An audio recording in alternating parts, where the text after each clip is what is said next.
शरीराला उपयुक्त आणि अशी गुणयुक्त भुर्की पाहणार आहोत। चला तर मग। नमस्कार, श्री स्वामी समर्थ। चला तर मैत्रिणींनो, शेतीवाली गृहिणी या यूट्यूब चॅनलवर तुमचे स्वागत आहे। मी जयश्री तुमचे मनापासून स्वागत करते। चला तर मैत्रिणींनो, आज आपण छान आणि खमंग अशी चटणी पाहणार आहोत। आमच्याकडे चटणीला भुर्की बोलतात।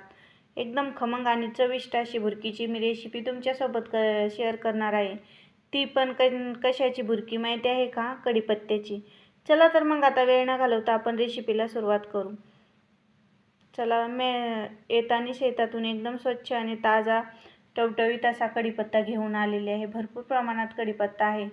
काय भाजीला ठेवते आणि तुमच्यासोबत भुर्कीची रेसिपी शेअर करते। चला आता आपण घेतले, मी येता वेळेस हा कढीपत्ता एकदम स्वच्छ आणि छान असा धुवून घेतलेला आहे। चला आता आपण याची पानं निसून घेऊत, कारण एका अर्ध्या पानावर किडा असू शकते, त्यामुळे सर्व पानं एकदम स्वच्छ करून असे निवडून घ्यायचे। चला, या प्रकारे मी सर्व पानं निवडते आणि किडके पानं बाजूला ठेवते। हे पहा, सर्व पानं आपण एकदम स्वच्छ करून घेतलेले आहेत। इतक्या पाण्याची आपली चविष्ट अशी भुर्की तयार होईल। चला आता आपण त्यासाठी लागणारे साहित्य पाहू। खोबरं, लसूण, पांढरे तीळ आणि शेंगदाणे। चला आता आपण कढई गरम करायला ठेवू। कढई चांगली गरम होऊ द्यायची आणि त्यात घेतलेला थोडं तेल टाकून घ्यायचं आणि घेतलेला कढीपत्ता टाकून घ्यायचा।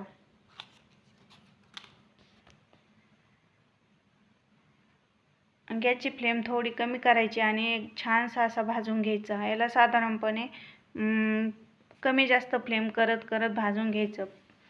10 ते 15 मिनिटात आपला कढीपत्ता एकदम छान असा कडमकुडूम भाजतो। कडमकुडूम झालेला कढीपत्ताच आपल्याला चटणीसाठी वापरता येतो। पहा, त्याचा हातावर भुगा होत आहे, म्हणजे आपला चटणी खराब होणार नाही। आमच्याकडे भुर्की बोलतात बरं का, तुमच्याकडे काय बोलतात, चटणी म्हणतात की भुर्की, ते मला कमेंट करून सांगा। चला आता आपला इथे छान एकदम मस्त असा कढीपत्ता भाजलेला आहे। आपण पुन्हा त्याच कढईत तेल टाकून घेऊ आणि घेतलेलं खोबरं भाजून घेऊ।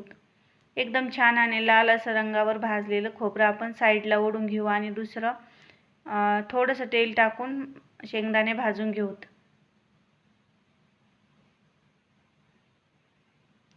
शेंगदाणे हे एकदम छान आणि लालसर अशा रंगावर भाजून घेऊ, कारण आपल्या भुर्कीला एकदम छान अशी चव येते। हे पहा, लालसर असे आपले शेंगदाणे भाजलेले आहेत। आपण शेंगदाणे ही साईडला घेऊ। तोपर्यंत मैत्रिणींनो, तुम्हाला जर खरंच शेतीवाली गृहिणीचे तिची शेतात असलेली धावपळ आणि रेसिपी शूट करणं हे सर्व जर आवडत असेल तर एक लाईक नक्की करा। चला आता आपण यानंतर तीळही भाजून घेऊ। तीळ चांगले खमंग भाजले की आपण त्यात लसूण आणि थोडीशी लाल मिरची पावडर, म्हणजे आम्ही याला भुर्कीच बोलतो, जिरे टाकून घेऊ आणि नंतर तेल टाकून पुन्हा परतून घेऊ। चला, लसूणही गरम करायला टाकू आणि लाल तिखट टाकून घेऊ। घरीच बनवलेली भुर्की आहे बरं का आमची। मस्त लाल लवंगे मिरच्याची बनवून घेतलेली, एकदम चविष्ट आणि छान अशी लागते। चला आता ती पण टाकून घेऊ आणि छान अशी परतून घेऊ। गॅस एक बंद करून घेतला, कारण ठसका होणार नाही आणि भुर्की एकदम छान तळते। थोडंसं चवीपुरतं मीठ टाकून घेऊ आणि पुन्हा साईडला घेऊ। आता हे सर्व परतलेले, भाजलेले, तळलेले जिन्नस एकदम गार होऊ देऊ आणि साईडला ठेवू। तोपर्यंत गार होतंय। आता हे पहा, किती छान आणि खमंग असं भाजलेलं आहे। सुगंधही एकदम छान असा सुटलेला आहे। चला तर मग आता गार होण्याची वाट पाहू आणि नंतर आपण ते मिक्सरला फिरवून घेऊ। 5 ते 6 मिनिटांनंतर आपलं मिश्रण गार झालेलं आहे। आता आपण हे सर्व वाटण ते साहित्य मिक्सरला फिरवून घेऊ।